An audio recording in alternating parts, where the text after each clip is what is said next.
अहानबदा मरुओइबा पाव PM दा memorandum पीबा यावरुबगी वाथोक थोकनरे Naga MLA निपान IM की अखाबा मियेंग मायोकनरे हाइरे सीसीपुर जौमी सिंगना छिनबा इंडिपेंडेंस डे की थौरमदा नेशनल फ्लैग खोंगोई नखरे अतमनना सिंगनबा नते खंगदबदगी तौरुबनी हाइना जौमी काउंसिलना हाइजोखरे हाइरे मणिपुरदसु हुम्बुद्रागा तरेट लक्सुबा निंगतम नुमित थौरम पांगथोखी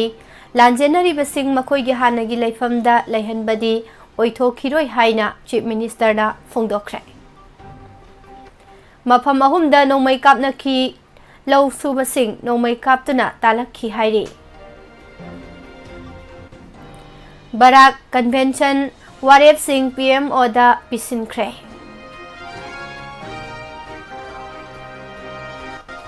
अथौबा चितरंजन लेखिदबगी निंगसिंग थौरम पांगथोखरे इंडिया की ड्रागोनियन लो मणिपुरदगी मरु फंगना लौथोउ हाइना MSF ना डिमांड तौरी BSF ना थिंगबदगी तोरबुंगदा हर घर तिरंगा पांगथोखिद्रे हाइरी नार्को टेरोरिस्ट सिंगा वारी सानागनी हाइबा वाफम याबा ngamloi हाइना कोकोमीगी माइकेदगी थमलकले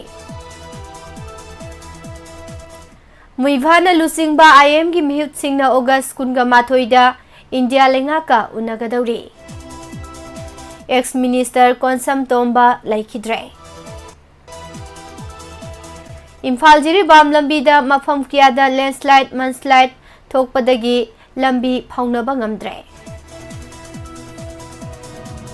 प्राइम मिनिस्टर की थवोंग सोराता अरोइबा फी थाख्रबा मतुंग पोयेंग पीबा लाकपगा चप मानै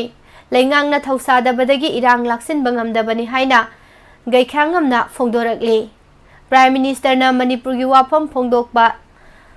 की मतांगदा वाफम सिंह थमलकले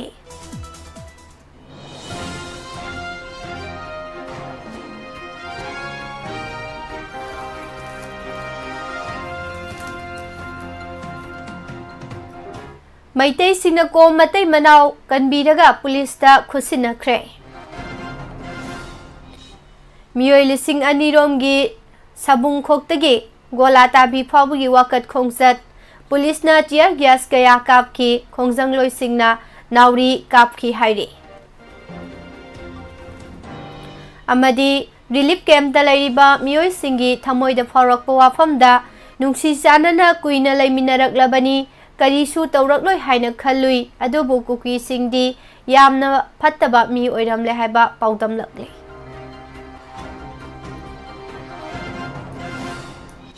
खुरुमजरी मॉर्निंग न्यूज़पेपर रीडिंग मिजेंग ताबिरिबा अमदी ताबिरिबा सिंगबु पुष्पारानी लाइश्रमना तराम नोकचरी ngasiगी हेडलाइन दे यावरिबा मरुओइबा पाउसिंग हौजिक मियामदा संदोकना पिजरी इंडिया एलायंस ना पुखलकपा थाजदबगी मोशन खनबदा प्राइम मिनिस्टर नरेंद्र मोदी उनननबा दिल्ली द चटखिबा अमसुंग वारम अहुम यावबा मेमोरेंडम अमा पीबा यावरुबगी नागा सिंगी मरक्ता अचौबा वाथोक अमा ओइरकले रूलिंग की MLA निफुगी मनुंगदा यावदुना मेमोरेंडम पीरुबा नागागी MLA निपान एनएनसीएन IM की अखाबा मिजेंग मायोकनरे government of the people's republic of Nagaland की ministry of information and publicity ना ngarang thokiba प्लेस स्टेटमेंट अमदा नागागी MLA निपान अदुदा अकनबा वाफम कयामरुम थमलखरे मधुदा सुनतना मखोई निपानदा अथिबा वाहै वाता सिजिनदुना चैरखरे हाइरे मियाम द मिनम्बा मवंगदा मणिपुर की नागा MLA निपाना मखोई असी मणिपुर लेजिस्लेटिव असेंबली दा कनागी महुत सिलिबनो हाइबदु चममनरे हाइबा प्रमाण तौजरे मखोई गुंबा यांगलेन सरू याउद्रबा MLA सिंह असिना मैतै MLA 32 गा पुन्ना खुयेक पीरगा प्राइम मिनिस्टर दा पिसिनखिबा रिप्रेजेंटेशन अदु नागा मियामगी अपाम्बगा मरी लेनदे NNCN IM ना मखोई थौदौ असी थमोई सोई अमसुंग मखोइना प्राइम मिनिस्टर दा पिसिनखिबा रिप्रेजेंटेशन अदु अगस्त 2015 की फ्रेमवर्क एग्रीमेंट थबा ओइना पांगथोक्तुना पॉलिटिकल राइट अमसुंग फंगफम थोकपा मियामगी अपाम्बा फंगनबा डिमांड तौरीबा असिगी मायोक्तनी मखोइगी मथोंग चादबा रिप्रेजेंटेशन अदुगिदमक NSCN Naga MLA निपानबु ख्वाइदगी कन्बा मवोंगदा कंडेम तौरी हाइनसु मखा तारकली पनबा याबदी पार्लियामेंट मणिपुर की इशू खनबदा सेपरेट एडमिनिस्ट्रेशन पीयू हारिबा कुकी सिंगी डिमांड अमसुंग मिसिंग याबा कांगलुप सिंगी अपाम सिंग अदु करिनो हाइबा खंगल लुननबगीदमक लैंगाक पाइबदा यावबा MLA सिंग अदु प्राइम मिनिस्टर उनननबा दिल्लीदा चटखिबनी अदुबु लाइबक थीबदी MLA निफुदा प्राइम मिनिस्टर उनबगी खुदोंग चाबा पिरखिदे मदुना मरम ओइरगा वारम तरुक यावबा मेमोरेंडम अमा प्राइम मिनिस्टर ऑफिस ता पिसिनखिबनी मेमोरेंडम अदुदा पनखिबा वाफम सिंग असि सस्पेंशन ऑफ ऑपरेशन सु हंदोकपा मणिपुर NRC चनाहनबा ऑटोनोमस डिस्ट्रिक्ट काउंसिल की मपांगल कंखत हनबा सिंग अमसुंग तमदगी खुलाई मपुंग फाना लौखतपा कुकी सिंगना तालिबा सेपरेट एडमिनिस्ट्रेशन यादबा अमदी तंगदु लेताबा हंजिलकननबा वारी सानबा होबा हारिबा सिंग असिनी नगा MLA निपाना मैतेगी MLA कुंथ्रागा निथोइगा पुन्ना खुयेक पीदुना प्राइम मिनिस्टर दा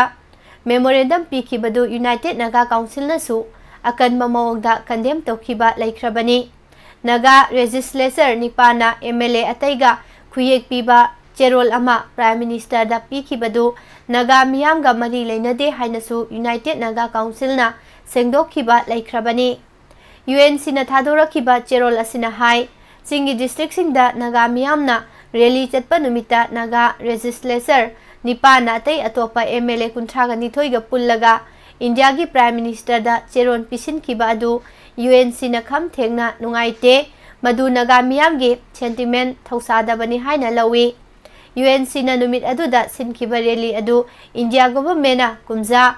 पाव असि मखा ताना तामिनसे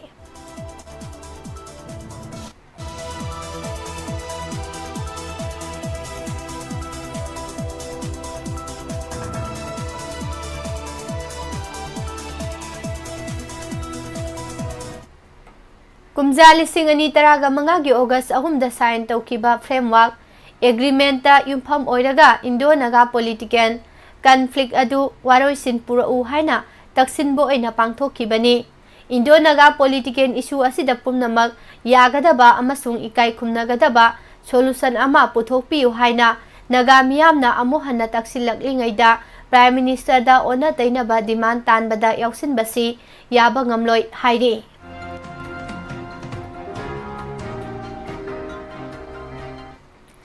इंडिया की हुम्बुद्रागा तरेत सुबा इंडिपेंडेंस डे की थौरमगा मरी लेनना जोमी काउंसिल स्टीयरिंग कमिटी ना सिंधुना चुराचांदपुर की लमका मोल्टोआलदा नहान पांगथोखिबा थौरमदा फ्लैग कोड ऑफ इंडिया ना पीरिबा कांगलोन थुगाइदुना नेशनल फ्लैग बु चाउना खोंगोइनख्रे मास पास कंटिजेंट सिंगना नेशनल फ्लैग बु मखादा हाइथरगा सेल्यूट पीख्रे हाइरे सेंट्रल यंग मिजो एसोसिएशन की प्रेसिडेंट आर ललंग हेताना चीफ गेस्ट ओइदुना पांगथोखिबा थौरम असिदा मास पास कंटिजेंट सिंगना नेशनल फ्लैग सिंग पाइदुना सरुक याखी लोइनना नेशनल फ्लैग सिंग अदु हाइथरगा salute पीबदा सिजिनखी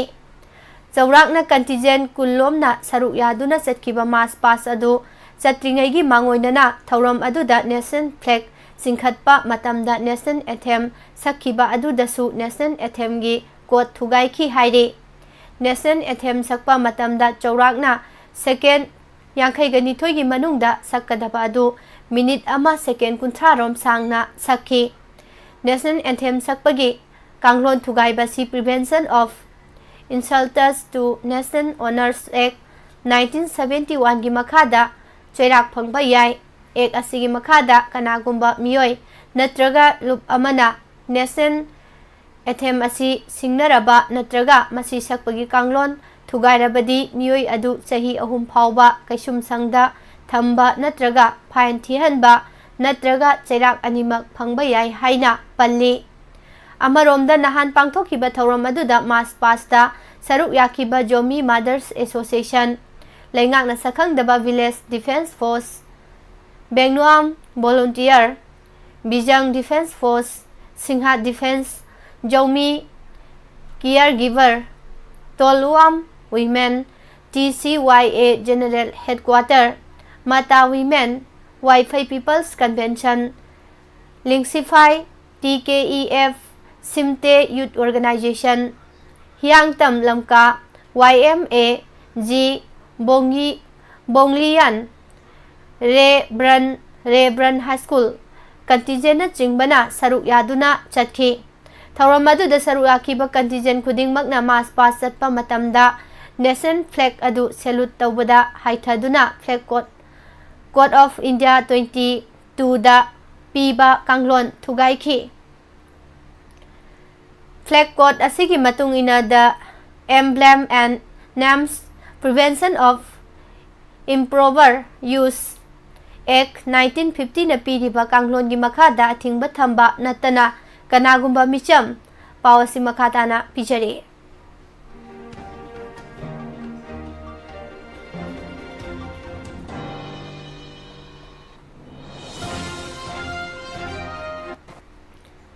Miyam Lanai Organization Educational Institution na singbana National Flag sijinnabada thoidokna athingba leite Amaromda the Prevention of Insult to Nation Honors Act 1971 gi matungina India gi National Flag asi lalol itiki hiramda the Emblem and Names Prevention of Improper Use Act 1950 gi wangmada sijinnaba yade loinana flag asi kanagumba miyoi natraga posak amada salute pibada sijinnaba yade haina pallibani Adubu nahan gi thauram aduda saruk yakiba contingent khudingmakna National Flag pu miyoi amada salute pibada sizinnakiba asi logi chatna pathapki wangmadani leiba asigi mipum khudingmakna ikai khumnariba National Flag pu ikai khumnabagi mahutta Independence Day gi thauram pangthokpagi mingda miyam mamangda khongoinakibagi photo amasung video sing social media da viral chalakhi Loinana maduda miyamna asigumba National Flag pu malemgi miyam mangda khongoinabagi thawong sathakhibasingi mathakta mari leinabasingna action lokhat haningbagi apambasu phongdoknarakli asigumba flag code thugaibasing adugi mathakta lengakna kari action lokhat kadoribagi hainasu hangnarakli amaromda thauram adubu sinkiba Jomi Council Steering Committee gi maikaidagi National Flag Khongoi nakiba adu khangdabadagi tawkhibani hiram asigi matangda social media da phongnarakpa thengnare loinana National Flag pu ikaiba pige haina khallaga thawong adu chathakiba natte haina sengdorakle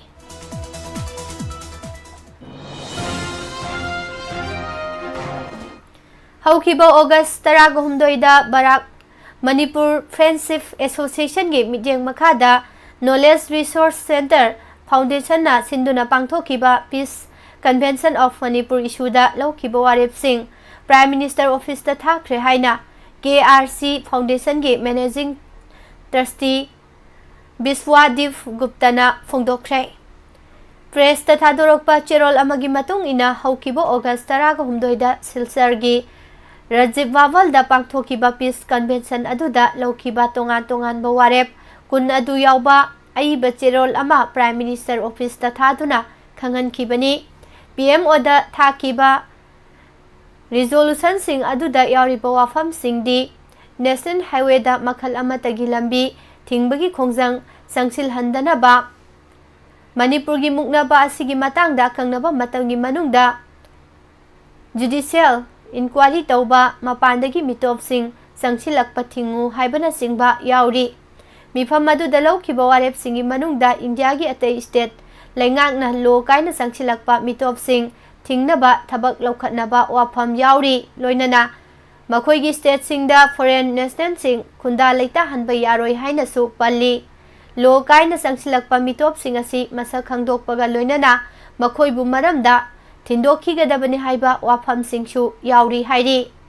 Manipur gi irang asina maram oiraga Mayum makai lejadraba miyoi sing atenba matamgi manungda ningthina khunda leita hananaba lengakna thabak laukhatlu mayai ga bachinjak lalonba sing asibu miyamna social boycott tawbaga loinana lengakna su asigumba मियोइसिंग असि फागतलगा मतिक चाबा action लौखतनबा तकसिनखी हाइरि।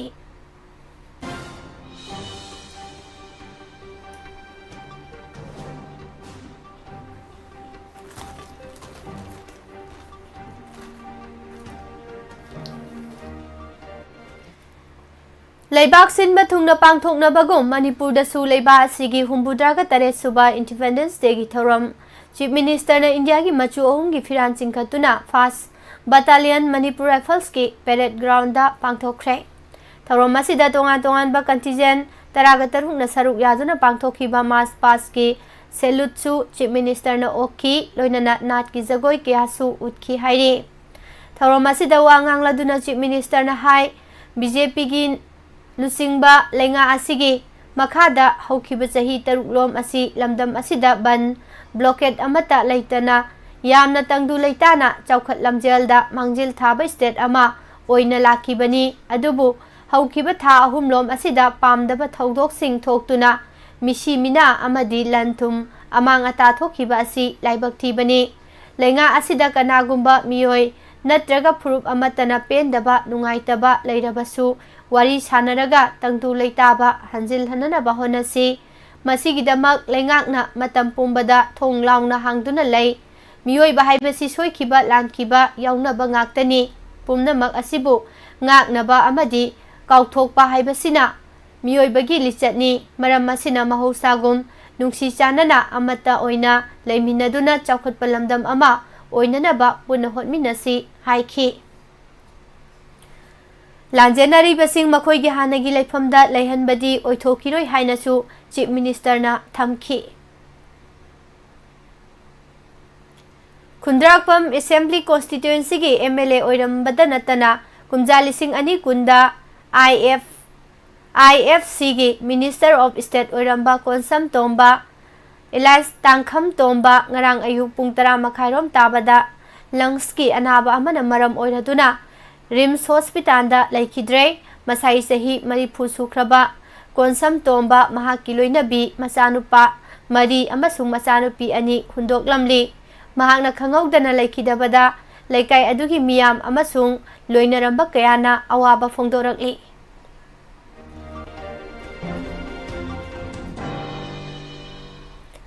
Moirang एसीगी फुबालागी सन खरदा मसक खंगदबा लैना अमा ओइना फुरी थोकलगा फुरी अदु पोखाइबगी लायोंग अमा हौरे हाइना सन सेनबसिंगना फोंदोरकले। फुबालागी सन सेनबा अमना फोंदोरकपदा सन सिंगदा सिगुंबा लायोंग अमा हौरकपदगी सन मपुसिंगदा हाइख्रे अदुबु सन मपुसिंगना थाजबित्रे हाइरि। सन मपुसिंगना सन सेनबसिंगना नाउरीना कापीबा नत्रगा चैना कनबगी पोंबा ओइगनी हाइना फोंदोरकपासी नुंगाइजदि हाइरि। पावसी मखाताना पिचरी।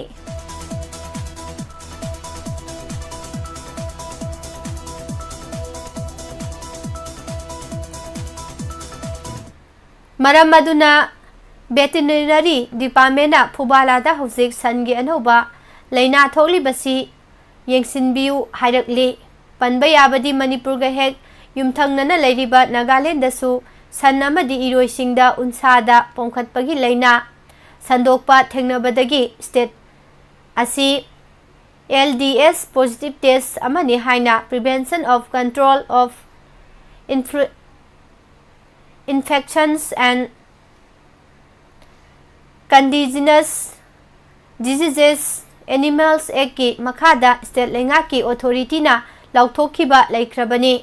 लैना असि हौजिक फावबदा स्टेट असि तोंगान तोंगानबा डिस्ट्रिक्ट मरीदा नाबा थेंगनरी। लैना असि संदोकपगी चांग यामना थुबा अमदी सा सनसिंगदा मसा पोकपगी चांग अमसुंग संगोम थोकपगी चांग हंथबा मरमना लोइरिबा मियोइसिंगदा चाउना खुदोंचादबसु मायोकनहल्ले हाइना लौथोखिबा लेख्रबनी।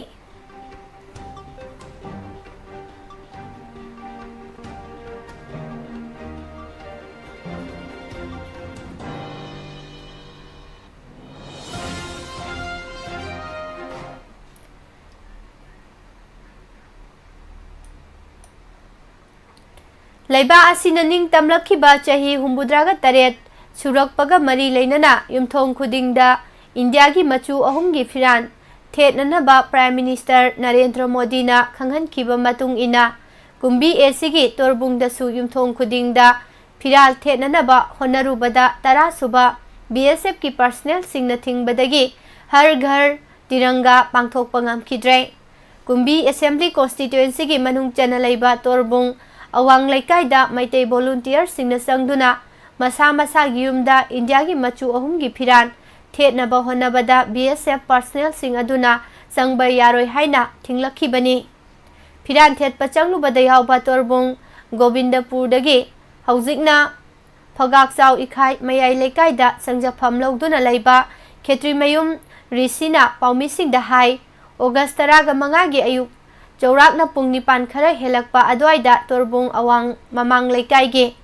खुलंगाकलिबा वॉलंटियर सिंगना हर घर तिरंगा की थौरम ओइना इंडिया की मचु अहुम की फिरान थेटपा चंगबदा हौजिकती लांजेनबदा यावख्रबा खुमुकचम धरमबीर की युमदा लेबा 10 सुबा BSF की पर्सनल सिंगना फिरान थेटपा चंगबा यारोय हाइना थिंगलखिबनी सिक्योरिटी मतिक साना लेरिबा मफमदा हर घर तिरंगा थौरम ओइना फिरान थेटपा चंगबदा थिंगलकपसी यामना पेंदे कुकी सिंगना हंजिन हंजिन लेकाई असिदा चंगलकलगा पोचै हुरानबा युममै थारंबा मतमददी BSF ना थिंगद्रगा लेकाई की वॉलंटियर सिंगना हर घर तिरंगा की फिरान थेटपा चंगबदा BSF ना थिंगलकपसी लेंगा असिगी मकोक थोंगबा सिंगना लुमना लौफम थोई हाइरी इंडिया की ड्राकोनियन लॉ अमा ओइरिबा आर्म फोर्सेस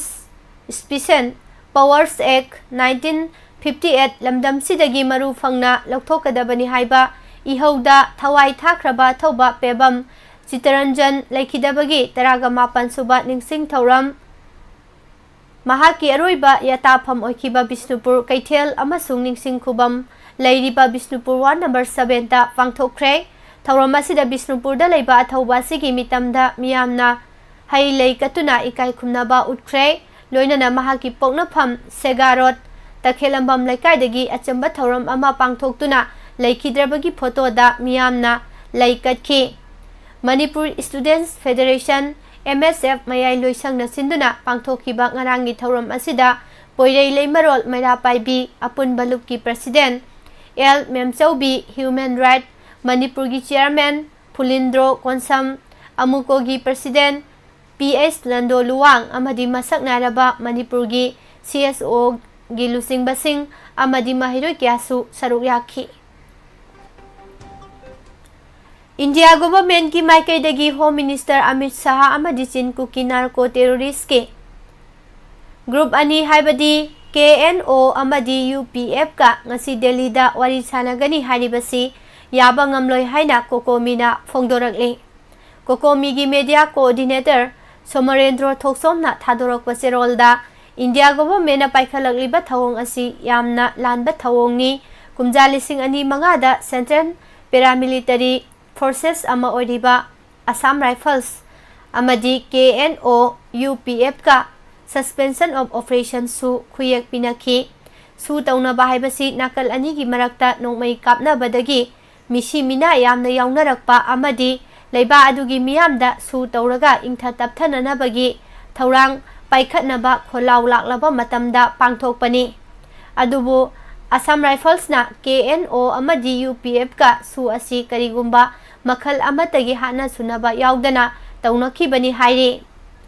मसिदा स्टेट ता खंगहनदुना अयाबा लौखिबसु लेते मरम अदुना स्टेट की नॉलेज याउदना तौनखिबा एग्रीमेंटनी असम राइफल्स अमदी नार्को टेररिस्टिंग असिगा असिगुंबा करिगुंबा अरोनबा एजेंडा अमा लई हाइबसी यामना मयेक पावसी मखातना पिसरे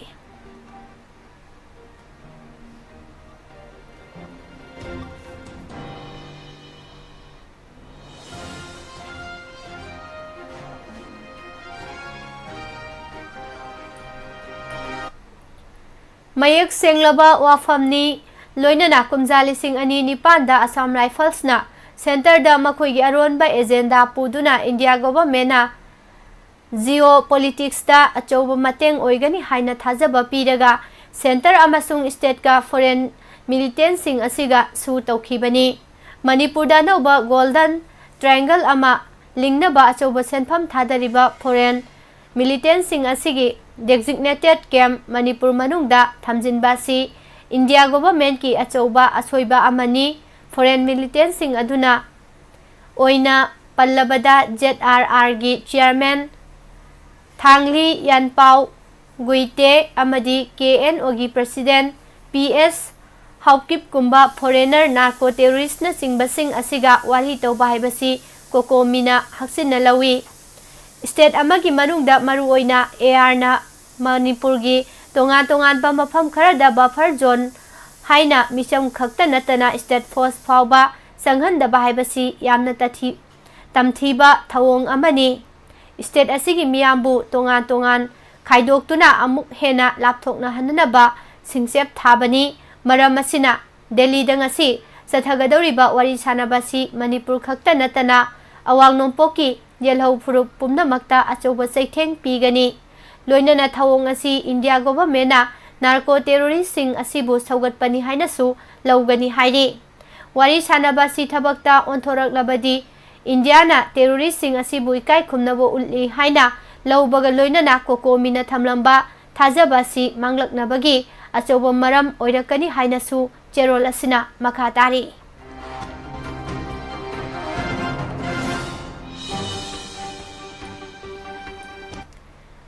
India lengak amasung state lengak na thausadaba amasung irang asi lumna lauba watpana tha ahum helaba phawbada loisinba ngamdabani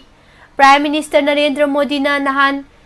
Independence Day gi thauramda miyamda wa ngangkibadu taramna oi tawbatabu Manipur gi irang asigi matangda wafam khara phongdokhibadu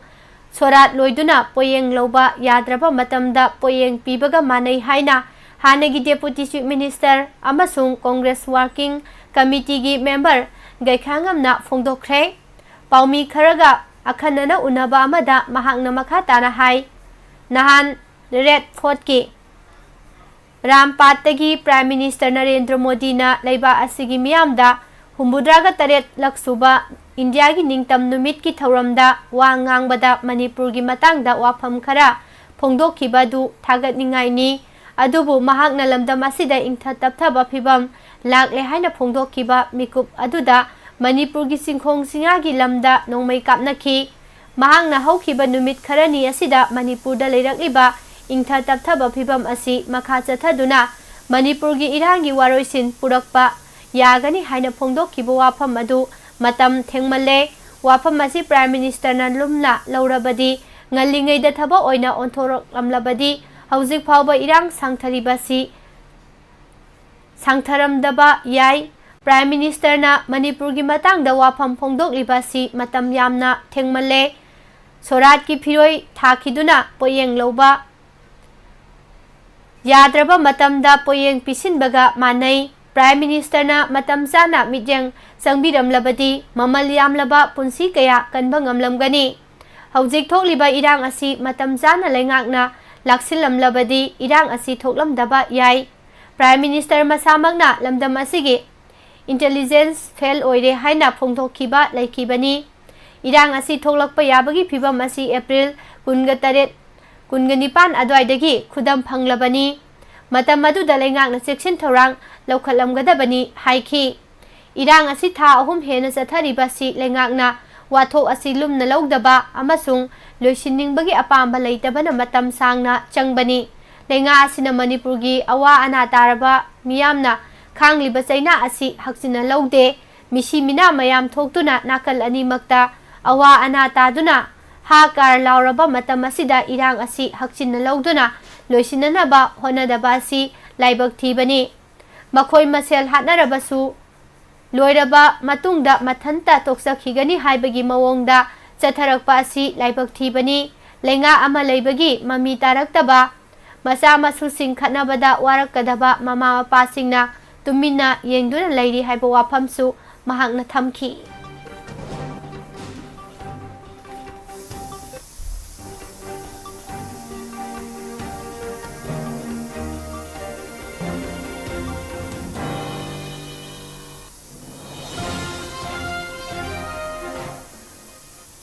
Center amasung state lengak na Manipur da thawum hena satharakliba irang asida tangdu leitaba ingtapa puraklani haina lauribadu athubada थबक तो ओंथोकपियु हाइना all Manipur Meitei defence committee of India की president सगोलसेम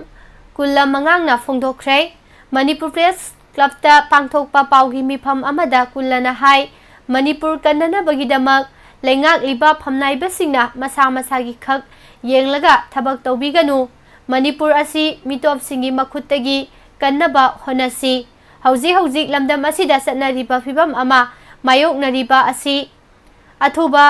मतमदा लोइसिंदुना सिंगदा लेरंबा मैतैसिंग हानगी मफमदा हंजिनबा यानबा थौरांग पाइखतलु मिटोपसिंगना नोंमा कांगदना state असिदा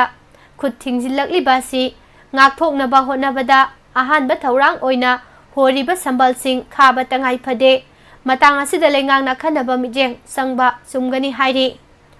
British na palingai matamda state asida sing amasung tam haina ani thokna khaidokna basilamba du housik phawba India lengangna adumak sathaduna leiri phuru ama hektana tampaki mafam amada hekta lam leiba yonbagi khudong saba piri aduga Meitei सिंगना चिंग lump लेबगी खुदोंग साबदी याद्री अथुबद हिल land review तौब संगी अमसुंग MLR act सनहनबा मथौ ताई लोइनना लमदम असिदा मैहौरोलदगी लेरक्लबा मैतै फुरुप असि मुतखिबा याबगी अकीबा फिबम अमा मायोकनरे अदुना NRC खुदक्ता सनहननबा लेंगाकना सिनगदबनी लोइनना state force Meitei regiment थंबियु Manipur तरुक सुबह schedule चनाहनबा यारोय separate administration थंबा यारोय मणिपुर की ngमखै कायहनबा यारोय हाइना लेंगाक अमदि लेरिबा CSO सिंगना appeal तौरकली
कांगलुप की इरांग नमरम ओइरगा लमदम असिदा खुंदामिनरिबा फुरुप खुदिंगमक्ता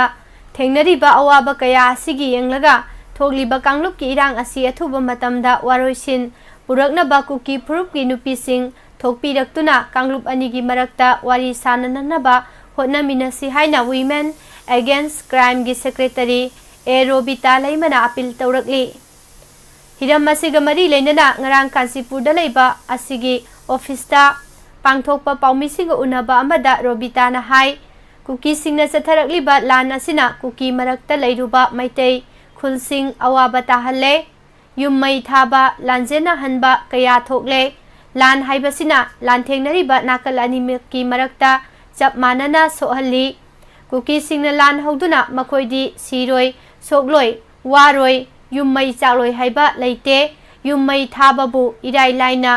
सानापोटकी युम्मै थाबगुम उट ओलहंदुना मांगहलिबासी loop असिना थमोय सोकना यानिंगदे मयुम मकै लैत्रबा मियोय कयादा पुंसिगी ओइना लान असिना वाहल्लिबा हाना लैजरंबा सेंथोक लंबिसिंग मांगहल्लिबा मियोय कयाबु वखल लैना नाहल्लिबा कया असिना मरम ओइरगा लान नाइखोइदा कानाबा करिसु पुरक्ते हाइबा वखलोन असिदा कुकी नुपिसिंग थोलक्तुना लान असि खामजिनमिनसि नगासिंगना मखोई डिमांड कया तौदुना लेंगाकता खोंजंग चंगसिनखिबा मतमदा कुकीगी असुमना मैतैदा तमनना एटेक तौखिदे मखोईगी तानफम थोकपा डिमांडसिंग लेंगाकता दुमक तानखि मैतैसिंगनसु डिमांड अमा तानबदा लेंगाकता दुमक ताली मरम मदुना कुकीसिंगसु मखोइगी तानफम थोकपा डिमांड सिंह लेंगाकता दुमक तालु मैतैदा लंदाबना कानाबा करिसु फंगलोई हाइरी ngasi maksu adungai laioi khraba thauna pharaba ipa ipu singi thauna lingjel ekhoida leidi athauba sing asina ahing nungthil tumba chaba khangdana magi lekai da club maira paibi singa punsinduna magi lekai sing ngak seli masi mangna kuki singna ngasi phauba tampakta henjilakpa ngamdabani lan asida thaudang lominari ba ireisa khudingmak pusu lup asina ikai khumnai hairakle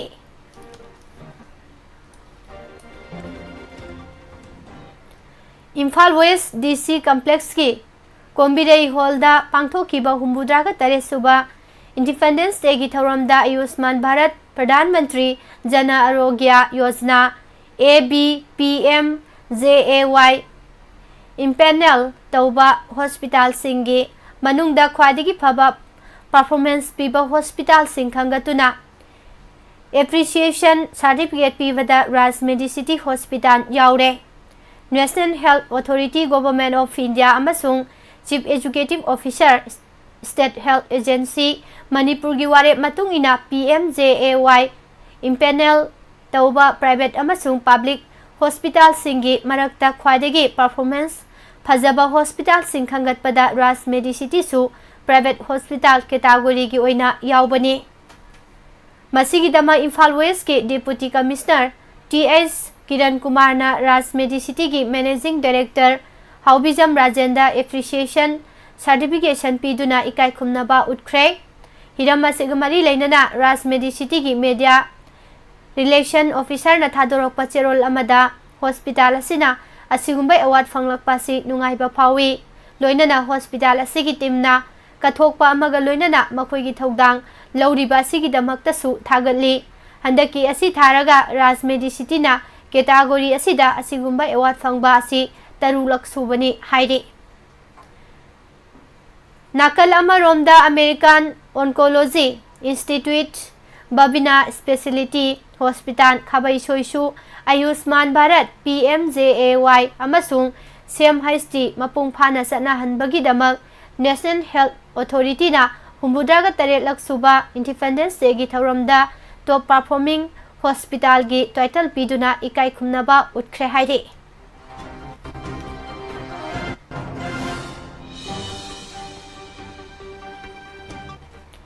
हौकिबा Maggi तारीख 3 दगी थोकलिबा मणिपुर की इरांग असिदा cookie militant सिंगना गोला ताबीदा लेबा मैतेगी yum कया अमांगा ताथोहनखिबदगी लांजेनदुना लेरिबा मियामना मखोइगी yum येंगजगे हाइदुना लमलाई केंद्र village volunteer force की लमजिंग मखादा लमलाई एसिगी मनुंग चनबा साबुंग खोक्तगी हौदुना rally चटख्रे मियाम की rally अदु security force ना हंजिन थिंगकी लोइनना मियाम ने हंजिलकपदगी रैली अदु सिक्योरिटी फोर्स ना टियर गैस अमसुंग स्मोक बॉम्ब ना सिंगबा कापतुना तनखाइननबा होनख्रे हौकिबा ऑगस्ट 12 गोला ताबी तमना मियाम की रैली अमा चटकनी हाइना मीडिया की खुथांगदा लेंगाक अमदी मरी लेनबा डिपार्टमेंट मांगजौनना खंगहनबा लेख्रे अदुबु लेंगाकी माइकैदगी पाखुम अमता पिरखिदे मफम अदुदा सिख रेजिमेंट अमदी गोरखा रेजिमेंटना लंबीगी मताइदा केम साजिंदुना लंबीदा सथोक चसिन तौरिबा मियाम अमदी महिरुसिंगदा साउना अपनबा पीरिबासी कोहननबगीदमक मखोइगी केमसिंग लौथोउ मखोइना हाना लेरंबा खुल तमना चटके हाइबदा मसिंग यामलबा मियामना साबुंग खोक्तगी लाखिबनी मियाम की खोंगचत अदु साबुंग खोक लाई ममांग मपा यौरंबदा स्टेट फोर्स ना थिंगबा पीबदगी रैली यारिबा मियाम अमदी स्टेट फोर्स अनिगी मरक्ता चाउना मुक्नबा थोखी तुंगदा मियाम की अपाम्बदु फोंगदोकननबगीदमक सिख रेजिमेंट अमसुंग गोरखा रेजिमेंट की CO अमदी ब्रिगेडियर कौदुना रैली अदुदा सरुक याबा मिहुत खरगा वारी सानखी वारी सानबदुदा मियाम की माइकेदगी सेंट्रल फोर्सिंगना साजिलिबा बंकर कुकी सिंगना सेमलिबा बंकर तकथोकनबा अमदी गोला ताबीदा लेहौरिबा मियाम की युमसिंग येंगजगे हाइबा वाफम पुखतखी मियामना पुखतखिबा वाफमसिंग असिगी पाखुमोइना CO अमदी ब्रिगेडियर की माइकेदगी गोला ताबीदा लेहौरिबा युमसिंग अदुगी युम्बु यावरगा नोमा येंगलुसी हाइरखी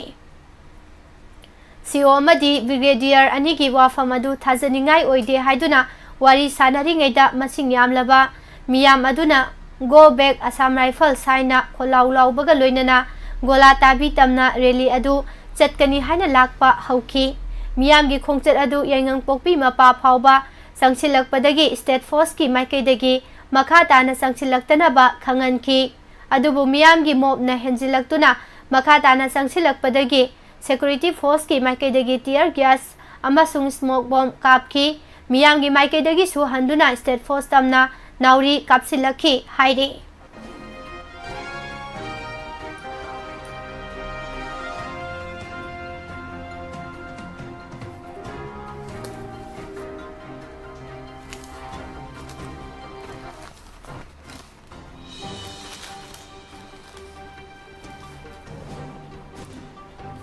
India lenga ka aroiba waroi sinama purangna bagidamak ceasefire agreement taunaduna wari sanarakliba IM gi lusingba General Secretary TS Muibana lusingba lalholup asigi mihut kangbu amana tha asigi kungama thoida New Delhi da naga political issue gi matangda wari sanagadori nakal ani na makha tana wari sanagadori basi Indo naga political talk chatharak laba chahi taragani pangi matung August ahum lising ani taraga mangada nakal ani na khuyek pinakiba framework agreement ta yumpham oiragani hairi Panba yabadi na hongna na wari sanagadori basigi mangoina na tha sigi taraga mari da TS Muibana fongdokibada aroiba wareb ama laugadoriba naga area pumnamak ama toina punsil hanbasi naga miyangi phangpham thokpa hakni haibasi India lengak na khangi haikibani amaromda tha sigi mapanda UNC na sinduna framework agreement ki matung ina waroisin purakna ba demand da Manipur gi naga taba mafam singda achauba rally amasu chatkibani hairi numit kharani gi mamangdagi akanba nong leptana churakhibadagi Manipur gi maru oiba lifeline ama oiriba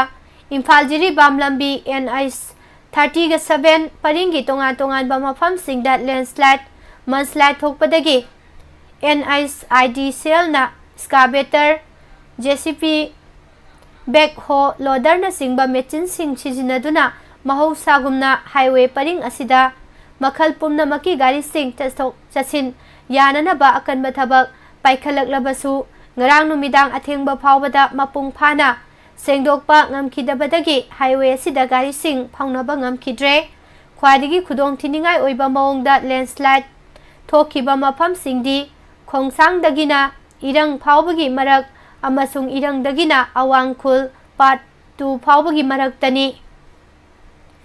Tawdok sing asi nahan ayu angan badagi hauraklaga ngarang numiyung ba matung phawbada thokibani hairi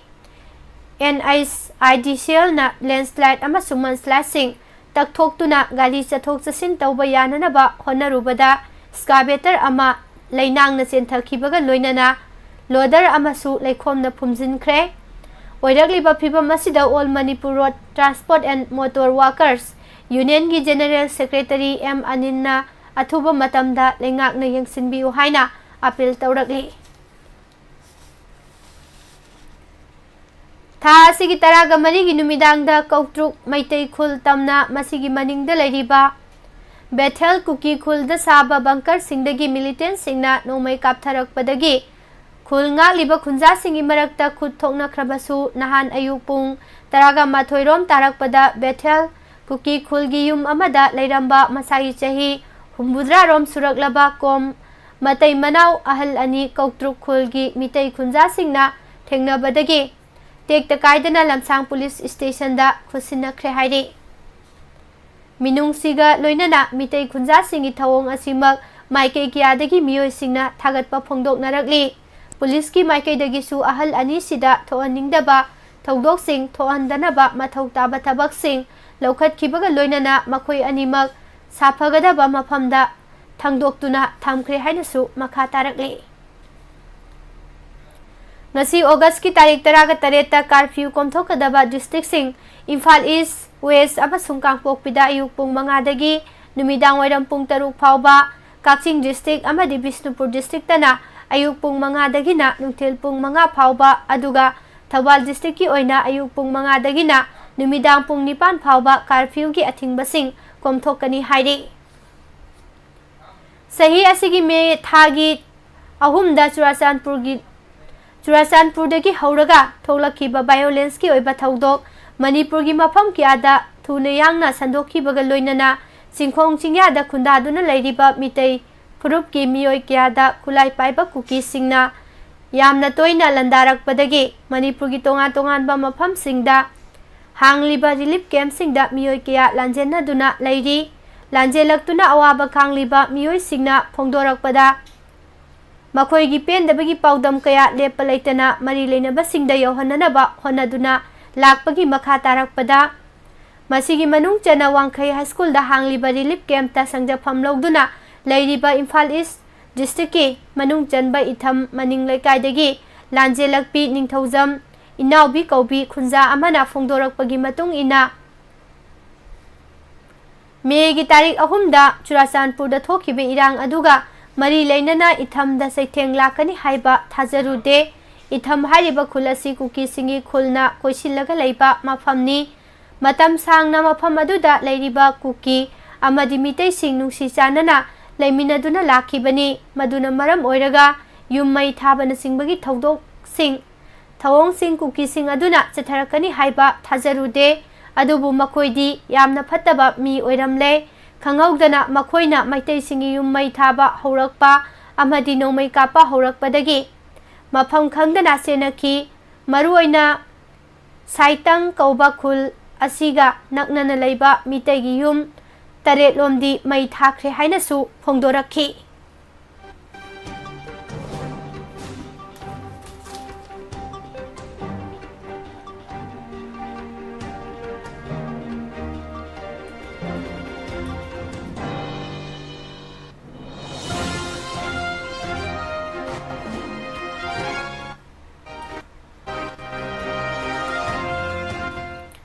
मपान की ओइबा पाउदा union cabinet ना लैबा सिगी city सिंगदा ई bus लिसिंग तरा सेनगदबा city bus operation सिंग फगल हननबगीदमक ngarang PME bus Sewa अमसुंग PM Vishwakarma कौबा अनौबा सेंट्रल सेक्टर स्कीम अमसु प्राइम मिनिस्टर ना चेयर लौबा cabinet committee on economic affairs CCEA ना अयाबा पिख्रे हाइरी कैबिनेट की मिफम अमगी मतुंगदा पाउमिसिंगदा पाउदमलदुना यूनियन मिनिस्टर अनुराग ठाकुर ना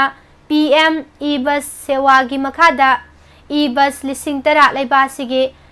फ्लिकता हापसिलगनी अमसुंग ऑपरेशन सिंग अदु चही तरा सौगतकनी हाइखी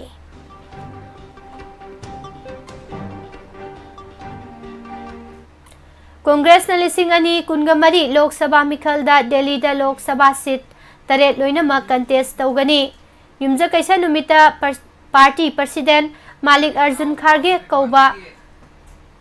न कौबा मिफम अमदा वारेप असि लौखिबनी सही खरगी ममांगदा एयर फोर्स की दमक बोइंग ना पुथोखिबा चप मानबा मॉडल दा इंडियन आर्मी की दमक बोइंग ना अपाची अटैक हेलीकॉप्टर तरुक साबा हौख्रे ई मॉडल अपाची AS-64 इसिंग अदु मथंग सहिदा आर्मी दा पीननबा पांदम थमली हेलीकॉप्टर सिंग अदुगी मपुंग ओइबा बॉडी अदु हैदराबाद ता लैबा एडवांस फैसिलिटी अमदा सारी हाइना फोंदोकली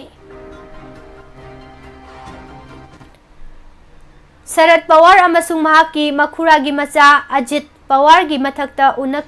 मरक्ता उनखिबा अमगी मतंगदा महाराष्ट्र ओपोजिशन एलायंस की मनुंगदा यानदबगी फिबम लैरखिबदा अहल ओइरबा पॉलिटिशियन असिना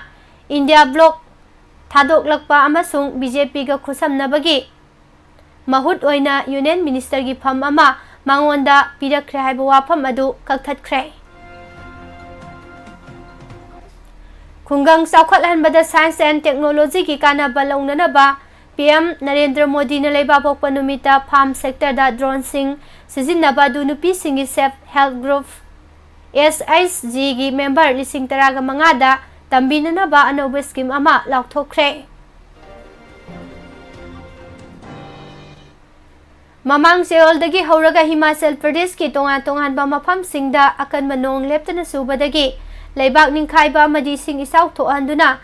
yum kaya amang ata thoan khibaga loinana chayol sida hairiba thawdoksing asina maram oiraga hawjik phawbagi oina mioi humpuga mathoi sihan khre haina su phongdorakli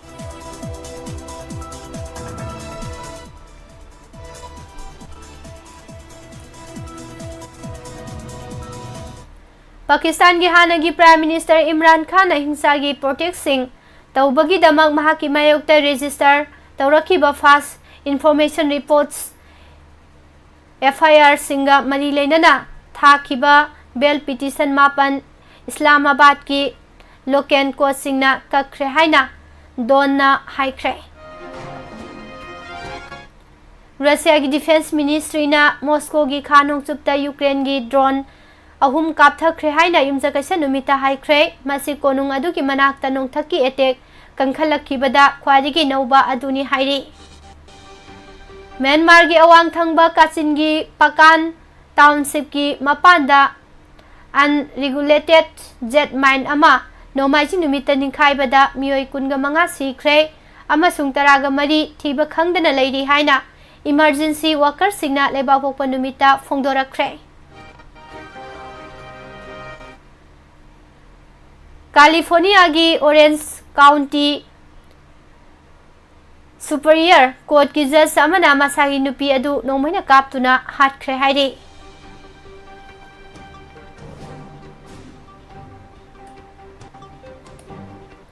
सानाबगी पाउदा FIFA Women's World Cup की ममांगी addition दा मरीरक सुबह position तादुना निंगबा कायना लेहौकी बा England ना हौजिक चथारिबा Women's World Cup की इमजकैसा नुमिता सानाकीबा semifinal दा युम्बो Australia बो गोल अहुम अमदा माइथिबा पीदुना final दा Spain गा लंबा तौनरगनी सिडनी की स्टेडियम ऑस्ट्रेलिया दा सानाकीबा निशुबा सेमीफाइनल मैच असि इंग्लैंड गा सानारोय सिने अटैक हेना चथादुना लाख्रबसु टूर्नामेंट असि की को-होस्ट ऑस्ट्रेलिया की डिफेंडर सिंह निंगथिना लंबा पिरकपदगी मैच की पुंखाई हौजिनख्रबा फावबददी गोल चनसिनबा ngamnadana laikhibani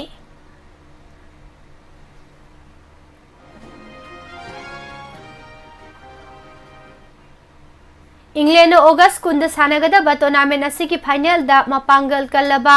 स्पेन गा लंबा तौनरगनी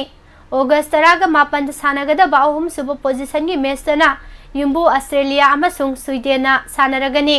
स्पेन ना नहान सानकी बाहान सेमीफाइनल दा स्वीडन बु गोल अनि अमदा माइथिबा पीखिबनी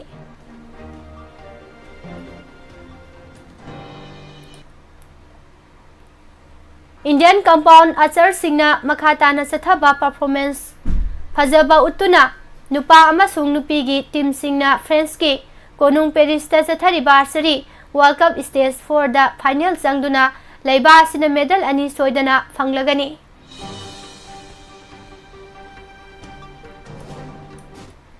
था तरागा माथोइरोंगी मतुंगदे इंडिया की मकोक थोंगबा पेसर जसप्रीत बुमराह युमजकैसा नुमितगी ट्रेनिंग चथबा हौख्रे पेसर असिना ngarang ट्रेनिंग चथबा दुदा हानगी मवोंगदा परफॉर्मेंस उत्पा ngamki मसाई सही कुनगा मापन सुरबा इंडिया की पेसर असि अरोइबा मैच ओइना लिसिंगनी कुनगनी थोइगी सेप्टेम्बर कुनगा मंगा दा हैदराबाद ता ऑस्ट्रेलिया का सानाबा T20 इंटरनेशनल दा यावखिबनी मसिगी मतुंगदगी महक ख्वांग सोकपदगी सर्जरी तौखिबदगी सानाबा यावदना लाखिबनी आयरलैंड गा लाकदोरिबा इराय नुमितगी दुबलिन दा सानाबा हौगदोरिबा T20 इंटरनेशनल सीरीज की जुलाई 19 माथोइदे इंडियन टीम लाउथोकपदा जसप्रीत बुमराह बु कैप्टन ओइना हापखिबनी सीरीज असिगिदमा इंडिया की टीम आयरलैंड दा लेबाबोकपा नुमिता थुंख्रबनी BCCI ना ट्विटर दा हाई बुमराह हौजिक फिट ओइरे माग एशिया कप अमसुंग ODI वर्ल्ड कप तसु सानाबा ngamlagani हाइखि एशियन फुटबॉल कन्फेडरेशन AFC की president Sheikh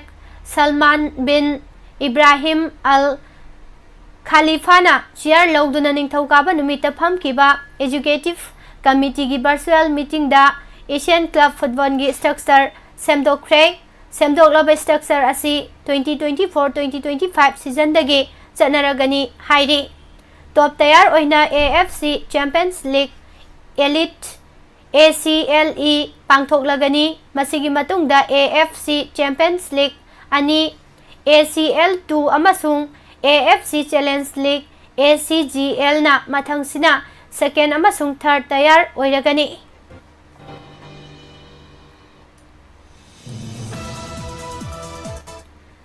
Argentine star Lionel Messi na mahaki anoba club Inter Miami da yauduna mapan suba goal sankibaga loinana League Cup ki semi final da Philadelphia Union bo goal mari amada maithiba piduna final changkhre. World number 1 Spain gi Carlos Alcaraz na Australian qualifier Jordan Thompson maithiba piduna Cincinnati Master gi nupa gi singles ta ahum super round changkhre. Nupi gi singles ta defending champion France ki Carolina na Garcia maithiduna leihore.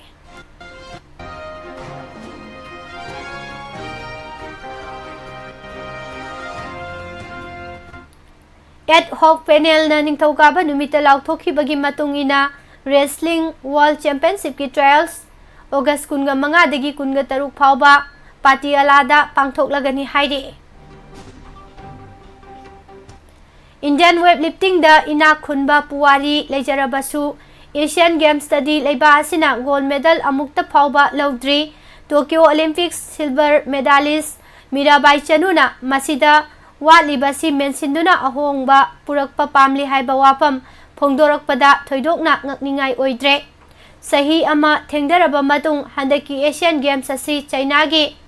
Zhejiang province ki capital city Hangzhou da September 18 dagi haugadabani amasung Mirabai su India gi medal sauna thamliba sanaroi sing ama oiri. Adubu games asida leiba sigi hanba weightlifting goal adu launana ba honabana mahaki apamba oiri. Masida natana Mirabai gi oinasu mahaki cabinet ta watliba medal asi Asian Games kida ngairabani.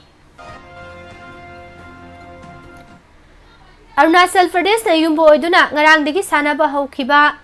Yonex Sunrise Northeast Zone Inter State Badminton Championship 2023 da Manipur gi senior settler singna akanba mijeng thamduna Goa Nation Games ki qualify oinanaba pandam thamli. Badminton Association of India by gi mijeng makhada Arunachal State Badminton Association ASBA na sinduna Dorji Khandu Indoor Badminton Stadium Itanagar da pangthokliba numit marini gi oiba tournament asida Manipur gi senior amasung junior team na saruk yagani. Oman na yumbu oiduna pangthokadaba Asian Hockey 5 World Cup qualifier gi Indian nupi hockey squad lauthokpada defender Sonia Khetri mayum yaure. Sonia Singamai wama Khetri laikai dagi KSS Jadumani amasung KSS Premavati gi masanupi ni. Hockey India na ngarang nupagi team gi squad su lauthokre. Nupi gi tournament na August 15 dagi 19 phauba pangthokani. Aduga nupagi team na August 18 dagi September 2 phauba sanagadabani haidi. Maharashtra na yumbu oiduna Nasiki Mintai Thakare Indoor Stadium da thasigi taragani thoi dagi 15 phauba pangthokhiba 13 suba senior Nation Pencak Silat Championship ta Manipur runners up takibaga loinana sanaroi 15 Goa Nation Games ki qualify oiba ngamkhre.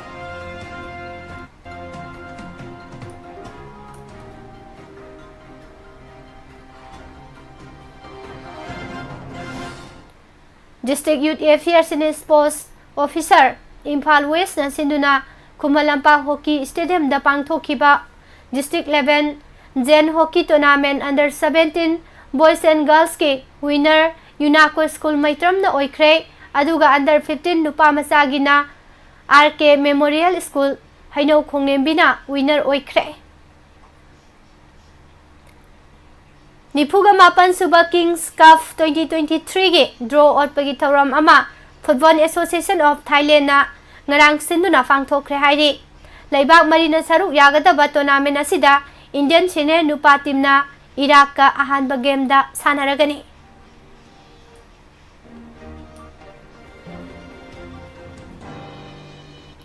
अमदी FC गवाना मकोई अरोइबा group stage गेमदा down town heroes FC बो goal 3-0 माइथीबा पीदुना Durand cup की knockout stage संख्रे लोइनना ईस्ट बेंगल सु क्वार्टर फाइनल की मफम कनबंगमख्रे। लुसिलकपदा ngasiगी headline de yaukhiba maroiba pausing amu hana pijari।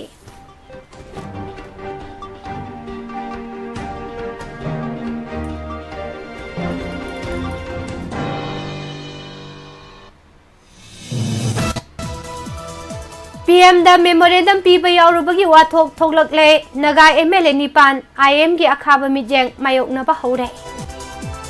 सीसीपुर दा जोमी सिंगना सिनबै डिपेंडेंस डे की थौरमदा नेशन फ्लैग खोंगोइनख्रे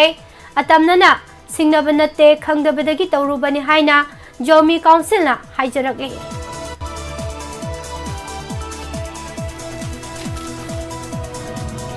मणिपुर दसु हुम्बुद्रागा तरे लक्सुबा निंगतम नुमित थौरम पांगथोकनखि लांजेनरिबसिंग मखोइगी हानागी लेफमदा लेहनबदी ओइथोखिरोइ हाइना चीफ मिनिस्टरना फोंदोखरे। पेंदबा लेबसिंग वारी सानरगा तंगदु लेताबा हंजिलहनसि हाइना चीफ मिनिस्टरना मखा ताना फोंदोखि। बरा कन्वेंशन न लौकी बोआरएफ सिंह PMO दा पिसिनख्रे हाइरी। नार्को टेररिस्ट का वारी सानगनी हाइबो वाफम याबा ngamloi haina kokomina phongdokle। अथौबा चितरंजन लेखिदबगी निसिंग थौराम पांगथोखरे। इंडिया की ड्रैगोनियन लो मणिपुर की मरु फंगना लौथोउ हाइना MSF ना फोंदोकले। BSF ना थिंगबदगी तोरबुंगदा हर घर तिरंगा पांगथोखिद्रे। मफम अहुमदा नोंमै कापनख्रे लौ सुबसिंग नोंमै कापतुना तालखि हाइबा पाउ फोंदोरकले। Ex minister Konsam Tomba ngarang लेखिद्रे। मुइबाना लुसिंगबा IM की म्यूट सिंह ऑगस्ट 28 दा इंडिया लेंगा का वारी सानगदौरी। इम्फाल जिरी बामलंबी मफम कियादा लैंडस्लाइड मनस्लाइड थोकपदगी फाउनबा ngamद्री।